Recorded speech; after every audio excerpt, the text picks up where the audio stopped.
ආයිබෝන් පුතේ මම මේ වීඩියෝ එක කරන්නේ ටෙලිග්‍රෑම් ගෲප් එකේ අපේ ෆ්‍රී සෙමිනාර් එකක් යනවා හැමදාම කෙටි ප්‍රශ්න පහ ගානේ අපි ගෲප් එකට දානවා ඒකේ පළවෙනි ඩිස්කෂන් එක තමයි මම මේ කරන්නේ ඔයාලා බලලා ඔයාලගේ අඩුපාඩු හදාගන්න පුතේ අපිට පළවෙනි ප්‍රශ්නේ තියෙන්නේ කුමාර රුපියල් 5000ක් 112ක වාර්ෂික සුළු පොලියකට අවුරුදු දෙකකට ණයට ගනි අවුරුදු දෙකකට පසු ගෙවිය යුතු පොලිය කොපමණද කියලා අහන්නේ හරි බලන්න පුතේ මම මුලින්ම අවුරුදු දෙකකට පොලිය එකපාර හොයනවා අවුරුදු දෙකකට පොලිය හරි අවුරුදු දෙකකට පොලිය කියලා කියන්නේ රුපියල් 5000ක් ණයට ගන්නේ රුපියල් 5000න් 112ක් තමයි වාර්ෂික සුළු පොලි අනුපාතය මේ ඉන්නේ පුතා අවුරුද්දකට පොලිය අපිට ඕනේ වසර දෙකකට පොලිය එහෙනම් මෙයා කීයෙන් වැඩි කරනවද දෙකෙන් වැඩි කරන්න ඕනේ එතකොට බලන්න මේ බිඳු දෙකට මේ බිඳු දෙක කැපෙනවා 50 වැඩි කිරීම 24 12 වරක් දෙක 24යි. ඒක පුතේ බිඳුවයි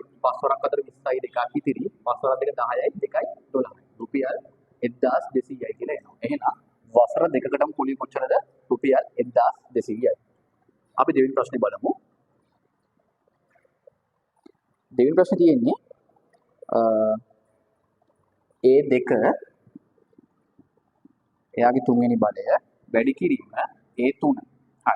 පුතේ මේක ගත්තොත් A දෙවරක් 3 6යි වැඩි කිරීම A3යි. හරි. පුතේ පාද සමානයි නම් උඩ තියෙන දර්ශක දෙක මොනා කරන්න පුළුවන්ද?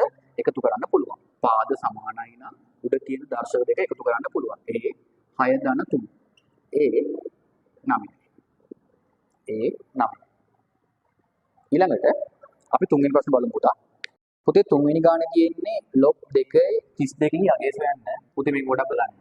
log යට තියෙන්නේ පාදය මෙතන තියෙන සංඛ්‍යාව හරිද සමානයි මොකටද ලඝු ගණකයට මොකටද සමාන ලඝු ගණකය එහෙනම් පුතේ අපි සාමාන්‍යයෙන් ගත්තොත් මෙයා දර්ශකාකාරයෙන් නිකුත් කොහොමද අපි ලියන්නේ පාදයේ තියෙනවා මෙතන ලඝු ගණකය අපි උඩට දානවා සමානයි සංඛ්‍යාව හරි එහෙම ගත්තොත් පාදයේ 2යි ලඝු ගණකය දන්නේ මම x කියලා දා ගන්නවා සංඛ්‍යාව 32යි එහෙනම් දෙකේ x සමානයි දෙකේ 5. පාද සමාන නිසා x සමානයි උත්තරේ එනවා 5යි කියලා. උත්තරේ x සමානයි 5යි. ඒ කියන්නේ පුතා 32 කියලා කියන්නේ දෙක වැඩි කිරීම දෙක වැඩි කිරීම දෙක වැඩි කිරීම දෙක.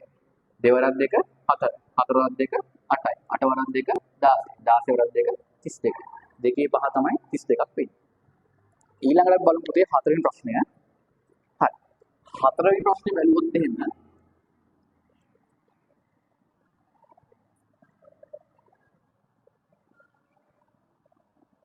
හතරවෙනි ප්‍රශ්නේ අපිට තියෙන්නේ 2x වර්ග y 3xy වීජීය පදවල කුඩාම පොදු ගුණාකාරය සොයන්නලු. හරි. ඉතින් බලන්න 2x වර්ග y කියලා කියන්නේ දෙකේ පළවෙනි බලය x වල වර්ගය y වල පළවෙනි බලය. 3xy කියලා කියන්නේ එයාගේ නිදාගත්තු දීරුවා 3 පළවෙනි බලය x වල පළවෙනි බලය y වල පළවෙනි බලය. එතකොට පුතේ කූපෝගුණ හොයන්නේ කියන්නේ කූපෝගුණ කියලා කියන්නේ කුඩා පොදු ගුණාකාරය. දෙකේ වැඩි බලය දෙකේ 1යි. 3 වැඩි බලය ගන්නවා 3 1යි. x වල වැඩි බලය x වර්ග. y වල වැඩි බලය y වල අපි දෙකේ වැඩි බලය ගත්තා දෙකේ 1යි. 3 වැඩි බලය 3 1යි. x වල වැඩි බලය x වර්ග. y වල වැඩි බලය y 1. එහෙනම් ගත්තොත් දෙවරක් 3 6යි 6යි x වර්ග y කියයි. මේ ඉන්නේ මේ දෙන්නාගේ කූපෝගු එක. හරි. අපි ප්‍රශ්න පළවෙනි ඊළඟ ප්‍රශ්න පස්වෙනි ප්‍රශ්න බලමු පුතේ අපි. පස්වෙනි ප්‍රශ්නේ බැලුවොත් පහේ කියනවා 3x සමානයි 81 නම් x යගේ සම්පූතේ 3 බාර 3 පාලියුම අපි 80න් ගන්න පුළුවන් මට 3 4 විදිහට. කොහොම 3 4. ඒ කියන්නේ බලන්න 3 වරක් 3 9යි. 9 වරක් 3 27යි. 27 වරක් 3 81. එයා 3 කීයද? 3 4ක්. පාද සමාන නිසා උඩ දර්ශක අපිට මොනවා ගන්න පුළුවන්ද? සමාන කරන්න පුළුවන්. එහෙනම් x සමානයි උත්තරේ 4යි. හරි. අපි 6ක් බලමු පුතේ. 6 ගත්තොත් මිනිත්තුවට ලීටර් 30ක ශීඝ්‍රතාවයකින් ජලය ගලා එන නලයකින් සම්පූර්ණ ධාරිතාව ලීටර් 150ක් වූ භාජනයක් සම්පූර්ණයෙන් පුරවනු ලැබේ. භාජනය පිරවීමට ගතවන කාලය සොයන්න පුතේ. ශීඝ්‍රතාවය සමානයි මට ගන්න පුළුවන් පරිමාව බෙදීම කාලය කියලා. එතකොට ශීඝ්‍රතාවය ගත්තොත් පුතේ තියෙනවා මෙතන මිනිත්තුවට ලීටර් 30යි කියලා කියනවනේ. ඒ කියන්නේ මිනිත්තුවට ලීටර් 30යි. පරිමාව කොච්චරද? පරිමාව 150යි ලීටර්. අපෙන් අහන්නේ කාලය t. එතකොට අපි හරස් ගුණිතය කරනවා. හරස් ගුණිතය කරොත් t සමානයි 150ට 30. උත්තරේ එනවා t මිනිත්තු 5යි කියලා. t මිනිත්තු 5යි කියලා එනවා. හරි. පුතේ ඊළඟ 7 වෙනි ප්‍රශ්නේ තියෙන්නේ අපිට 4යි මූල 5 අකිල කරණයක් ලෙස ලියන්නලු. පුතේ අකිල කරණයක් කියලා කියන්නේ වර්ගමූලය තුල සම්පූර්ණ සංඛ්‍යාව පවතින්න ඕනේ. ඒ කියන්නේ මේ 4 ඇතුළට ගියොත් වර්ගමූලේ 4 වර්ගය වෙනවා. වැඩි කිරීම 5. එතකොට 4 වර්ගය කීයක් එනවද? 16යි. 16 වැඩි කිරීම 5. උත්තරේ එනවා වර්ගමූල 80යි කියලා. අපි 8 බලමු පුතේ. 8 වෙනි ප්‍රශ්නේ ගත්තොත් එහෙම අපිට තියෙන්නේ 2x ඍණ 3 ආයේ x ධන 4. වරහන් ඉවත් කොට සුළු කරන්න ඕනේ. පුතේ වරහන් ඉවත් කරමු. අපි මෙයත් එක්ක වැඩි කරනවා. ඒ කියන්නේ 2x වැඩි කිරීම x. ආයි 2x එක ධන 4ෙන් වැඩි කරනවා. 2x වැඩි කිරීම 4. ආයි ඍණ 3 x වලින් වැඩි කරනවා. ඍණ 3 වැඩි කිරීම x. ආයි ඍණ 3 ධන 4ෙන් වැඩි කරනවා.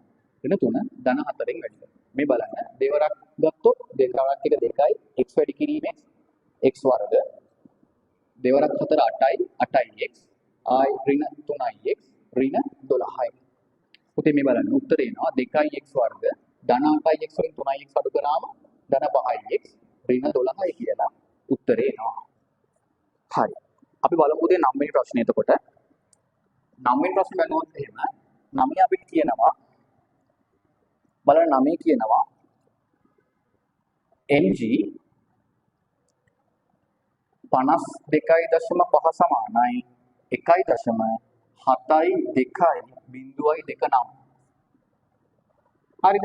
අපිට කියනවා Lg 0.02.5 හදිය සොයන්න. පුතේ දැන් මේ පුතේ අනිවාර්යෙන් දශම ස්ථානයේ පළවෙනි ලක්ෂණ දෙක අතරට එන්න බෑ. මේ ඉස්සරහින් ඉඳන් පස්සට යන නිසා 1 2 3 තුන් පාරක් යනවා ඉස්සරහින් ඉඳන් පස්සට. පුතේ එතකොට දැන් අපිට කියලා තියෙන්නේ log 0.0.5 අගය සොයන්නනේ. දශම ස්ථානයේ පළවෙනි ලක්ෂණ දෙක අතරට යනවා කියලා කියන්නේ ඉස්සරහින් ඉඳන් පස්සට යන්න ඕනේ. 1 2 3යි.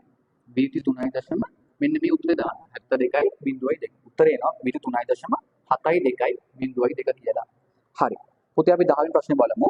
10 කියන්නේ පතුලේ ආරය 7 සෙන්ටිමීටර උද ඍජුස 10 සෙන්ටිමීටර උද ඝන සිලින්ඩරයක වක්‍ර පෘෂ්ඨ වර්ගඵලය සොයන්නලු. පුතේ සිලින්ඩරයක වක්‍ර පෘෂ්ඨ වර්ගඵලය හොයන්නේ 2 5 RH වලින් දෙක වැඩි කිරීම 5 කියන්නේ 7න් 22යි අරය කීයද 7යි ඍජුස 10යි.